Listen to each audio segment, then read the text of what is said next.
Charles de Gaulle, the man who refused to let France fall. In the darkest hour of World War II, as the swastika flew over Paris, one man stood alone against the tide of history. While his government surrendered, he delivered a defiant radio broadcast, sparking a fire that would engulf a nation.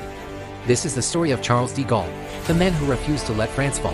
When France collapsed in the face of the German Blitzkrieg in 1940, the official government, led by Marshal Pétain, chose surrender and collaboration. The nation was on its knees, its spirit broken. For most, the fight was over, but from a small BBC studio in London, a little-known French general declared, "Whatever happens, the flame of the French resistance must not be extinguished and will not be extinguished."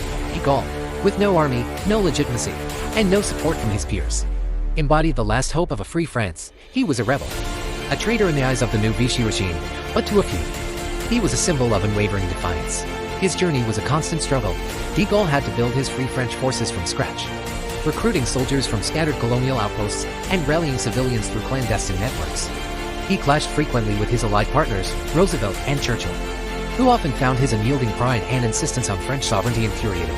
They saw him as a difficult, arrogant figure, yet they couldn't deny his growing influence. He fought not only to access powers but also for a seat at the table among the major powers, determined that France would be a victor, not a liberated vassal.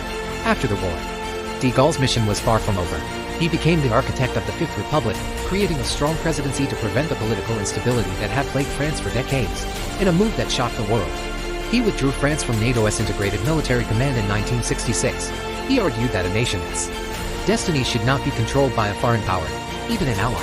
This act was the ultimate assertion of French independence, a declaration that France would forge its own path on the global stage, guided by its own interests and its own nuclear deterrent. De Gaulle's story is a powerful testament to the force of a single will against overwhelming odds.